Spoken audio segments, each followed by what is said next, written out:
श्रीमद्भगवत गीता यथारूप अध्याय 10 श्री भगवान का ऐश्वर्य। श्लोका 10.42 अथवा बहुनैतेन किं ज्ञातेन तब अर्जुना विष्टभ्या अहम इदं कृष्णम एक अंशेन स्थितो जगतो। भावार्थ, किंतु हे अर्जुन, इस सारे विशद ज्ञान की आवश्यकता क्या है? मैं तो अपने एक अंश मात्र से संपूर्ण ब्रह्मांड में व्याप्त होकर इसको धारण करता हूँ। तात्पर्य, परमात्मा के रूप में ब्रह्मांड की समस्त वस्तुओं में प्रवेश कर जाने के कारण परमेश्वर का सारे भौतिक जगत में प्रतिनिधित्व है। भगवान यहाँ पर अर्जुन को बताते हैं कि ये जानने की कोई सार्थकता नहीं है कि सारी वस्तुएं किस प्रकार अपने पृथक पृथक ऐश्वर्य तथा उत्कर्ष में स्थित हैं। उसे इतना ही जान लेना चाहिए कि सारी वस्तुओं का अस्तित्व इसलिए है क्योंकि कृष्ण उनमें परमात्मा रूप में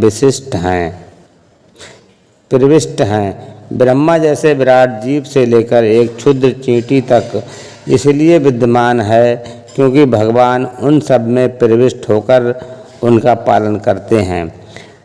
एक ऐसी धार्मिक संस्था मिशन भी है जो ये निरंतर प्रचार करती रहती है कि किसी भी देवता की पूजा करने से भगवान या परम लक्ष्य की प्राप्ति होगी।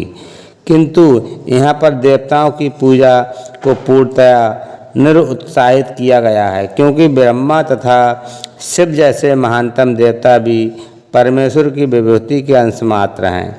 वे समस्त उत्पन्न जीवों के उद्गम हैं और उनसे बढ़कर कोई भी नहीं है।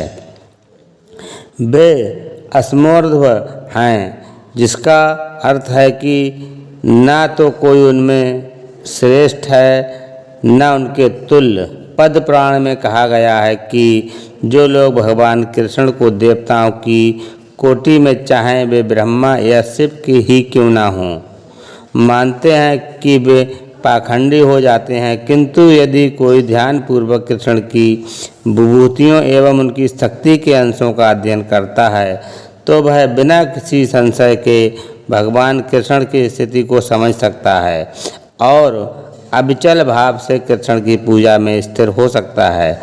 भगवान अपने अंश के विस्तार से परमात्मा रूप में सर्वव्यापी हैं जो हर विद्यमान वस्तु में प्रवेश करता है। अतः शुद्ध भक्त पूर्ण भक्ति में कृष्ण भावनामृत में अपने मनों को एकाग्र करते हैं।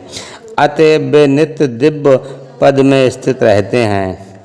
इस अध्याय के श्लोक 8 से 11 तक कृष्ण की भक्ति तथा पूजा का स्पष्ट संकेत है। शुद्ध भक्ति की यही विधि है।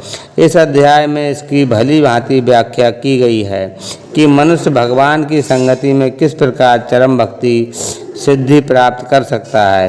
कृष्ण परंपरा के महान आचार्य शील बलदेव विद्याभूषण इस अध्याय की टीका का समापन इस कथन में से करते हैं। यच्छ अतिलेशात् सूर्यार्धा भवन्तया अतियोगर्जेत सा यदं सेन धृतं विश्वं सा कृष्णो दशमें चूर्यते। प्रबल सूर्य भी कृष्ण की शक्ति से अपनी शक्ति प्राप्त करता है और सारे संसार का पालन कृष्ण के एक लघु अंश द्वारा होता है। अतः श्री कृष्ण पूजनीय हैं। इस प्रकार श्रीमद् भगवत गीता के 10वें अध्याय श्री भगवान का ऐश्वर्य का भक्ति वेदांत तात्पर्य पूर्ण हुआ। हरे कृष्णा।